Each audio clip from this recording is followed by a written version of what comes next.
اس scheme کو پایہ تکمیل تک پہنچانا ناممکن حد تک مشکل تھا۔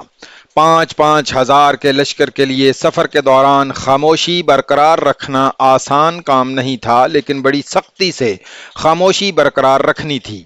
دوسری مشکل خالد کے لیے تھی۔ وہ خود عین التمر میں تھے، جہاں ان کی فوج کا صرف ایک حصہ تھا۔ دوسرے دو حصوں کو حسید اور خنافس سے چلنا تھا۔ انہیں قاصدوں کے ذریعے اپنے رابطے میں رکھنا تھا تاکہ حملے والے مقام پر بروقت پہنچ سکیں۔ جو رات مقرر کی گئی تھی وہ نومبر 633 عیسوی کے پہلے ہفتے کی ایک رات تھی۔ خالد کے مجاہدین کے تینوں حصے اپنے اپنے مقام سے چل پڑے۔ گھوڑوں کے منہ باندھ دیے گئے تھے۔ تینوں حصوں نے یہ انتظام کیا تھا کہ چند ایک آدمی لشکر کے آگے اور دائیں بائیں جا رہے تھے۔ ان کا کام یہ تھا کہ کوئی بھی آدمی راستے میں مل جائے اسے پکڑ لیں تاکہ وہ دشمن تک خبر نہ پہنچا سکے۔ دشمن کے بیدار ہو جانے کی صورت میں مجاہدین کی کامیابی مخدوش ہو جاتی اور دشمن گھات بھی لگا سکتا تھا۔ رات کے چلے ہوئے اسی رات نہیں پہنچ سکتے تھے۔ دن کو لشکر کو چھپا کر رکھا گیا۔ دیکھ بھال والے آدمی دور دور پھیلے رہے۔ خالد نے اپنے جاسوس دشمن کی اجتماع گاہ مزیح تک بھیج رکھے تھے۔ وہ دشمن کے متعلق اطلاعیں دے رہے تھے۔ ان کی آخری اطلاع یہ تھی کہ دشمن نے ابھی تک کوئی ایسی حرکت نہیں کی جس سے پتہ چلے کہ وہ کسی طرف حملے کے لیے کوچ کرنے والا ہے۔ مورخ لکھتے ہیں کہ دشمن کے سالار اپنے سالار اعلیٰ بہمن جازویہ کے اگلے حکم کا انتظار کر رہے تھے۔ خالد کے آ جانے سے ان کے لیے صورتحال بدل گئی تھی۔ اس کے مطابق انہوں نے اپنی ساری اسکیم بدلنی تھی۔ اس رات بھی مزیح کی خیمہ گاہ میں دشمن کا لشکر گہری نیند سو رہا تھا۔ جس رات خالد کی فوج کے تینوں حصے بخیر و خوبی اسکیم کے عین مطابق مزیح کے قریب مکمل خاموشی سے پہنچ گئے تھے۔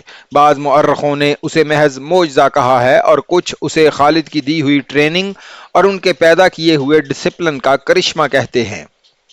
آدھی رات سے ذرا بعد دشمن پر قہر ٹوٹ پڑا۔ لشکر سویا ہوا تھا۔ مجاہدین نے جگہ جگہ آگ لگا دی تھی جس کی روشنی میں اپنے پرائے کی پہچان آسان ہو گئی تھی۔ مدائن کے اور عیسائی قبیلوں کے اس لشکر کو سنبھلنے اور تیار ہونے کی مہلت ہی نہ ملی۔ مسلمان نعرے لگا رہے تھے۔ زخمیوں کی چیخ و پکار اس دہشت میں اضافہ کر رہی تھی جو دشمن کے لشکر پر طاری ہو گئی تھی۔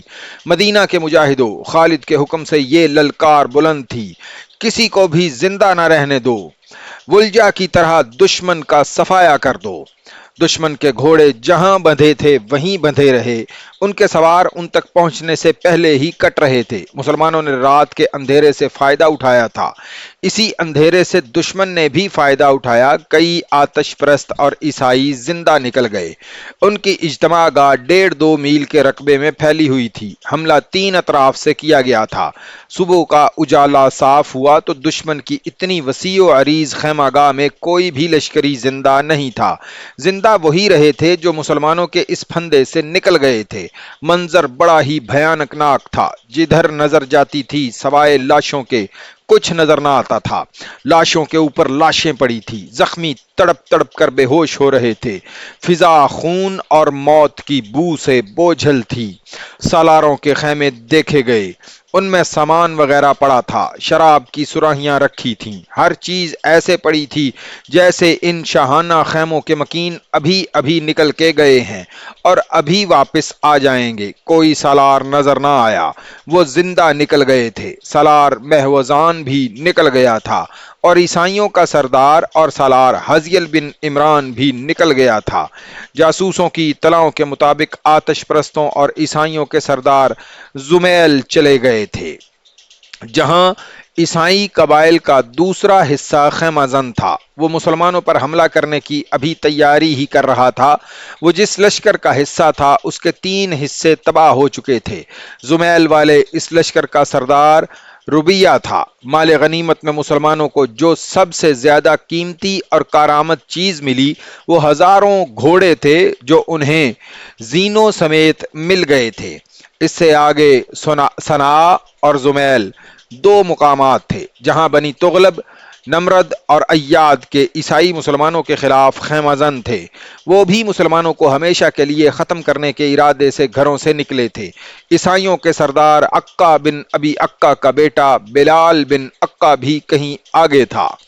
وہ اپنے باپ کے قتل کا انتقام لینے کے لیے عیسائی لشکر کے ساتھ آیا تھا۔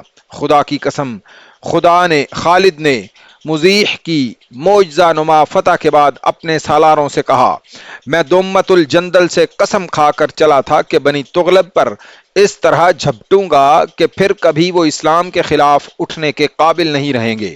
بنی تغلب ابھی آگے ہیں، ان پر جھپٹنے کی تیاری کرو۔ مزیح کی بستی پر بھی مسلمانوں نے چھاپا مارا تھا۔ یہ عیسائیوں کی بستی تھی۔ وہاں 2 ایسے آدمیوں کو مسلمانوں نے قتل کر دیا جو مسلمان تھے۔ انہوں نے کسی وقت مدینے میں آ کر اسلام قبول کیا اور واپس اپنی بستی میں چلے گئے۔ انہیں مجاہدین نے انجانے میں عیسائی سمجھ کر مار ڈالا۔ خالد نے اتنی بڑی فتح کی خبر خلیفۃ المسلمین ابو بکر کو مدینہ بھیجی اور پیغام میں یہ اطلاع بھی دے دی کہ مجاہدین کے ہاتھوں عیسائیوں کی ایک بستی میں 2 مسلمان بھی غلطی سے مارے گئے ہیں۔ خلیفۃ المسلمین نے فتح کی خبر کے ساتھ ان 2 مسلمانوں کے قتل کی خبر بھی سب کو سنا دی۔ خالد کو اس کی سزا ملنی چاہیے۔ حضرت عمر نے کہا، مسلمان کا خون معاف نہیں کیا جا سکتا۔ جو لوگ کفار کے ساتھ رہتے ہیں وہ اس صورتحال میں جو وہاں پیدا ہو گئی تھی مارے جا سکتے ہیں۔ خلیفۃ المسلمین نے کہا، اس قتل کا ذمہ دار خالد ہے۔ حضرت عمر نے اصرار کیا، اسے سزا ملنی چاہیے۔ خلافت مدینہ کی طرف سے 2 مقتولین کے پسماندگان کو خون بہا ادا کیا جائے گا۔ حضرت ابو بکر نے فیصلہ سنایا اور یہ خون بہا اسی قاصد کے ہاتھ بھیج دیا جائے گا جو فتح کی خبر لایا ہے۔ حضرت عمر نے پھر سزا کی بات کی۔ عمر خلیفۃ المسلمین نے گرج کر کہا، خالد واپس نہیں آئے گا۔ میں اس شمشیر کو نیام میں نہیں ڈال سکتا جسے اللہ نے کفار کے خلاف بے نیام کیا ہے۔ بحوالہ طبری، ابن حشام اور ابو سعید محمد حسین ہیکل۔ مزیح کے میدان جنگ میں ہڈیاں اور کھوپڑیاں رہ گئی تھیں جو دور دور تک بکھری ہوئی تھیں۔ گدھ، گیدڑ، بھیڑیے، صحرائی لومڑیاں، گرگٹ، سانپ اور حشرات الارض ان ہڈیوں سے گوشت کھا گئے تھے۔ یہ آتش پرستوں کی اس جنگی قوت کی ہڈیاں تھی جسے عرب، عراق اور شام پر دہشت طاری کر رکھی تھی۔ ان میں ان عیسائیوں کی ہڈیاں بھی شامل تھیں جو فارس کی جنگی قوت میں اضافہ کرنے آئے تھے۔ یہ عیسائی اپنے سرداروں کے خون کا بدلہ لینے آئے تھے۔ اسے انہوں نے مذہبی جنگ بھی سمجھا تھا۔ وہ اسلام کے راستے میں حائل ہونے آئے تھے۔ ان ہڈیوں میں ان ہاتھوں کی ہڈیاں بھی تھیں جنہوں نے حق پرستوں کو کاٹنے کے لیے نیاموں سے تلواریں نکالی تھیں۔ ان ہاتھوں میں برچھیاں بھی تھیں، ان ہاتھوں میں گھوڑوں کی باگیں بھی تھیں۔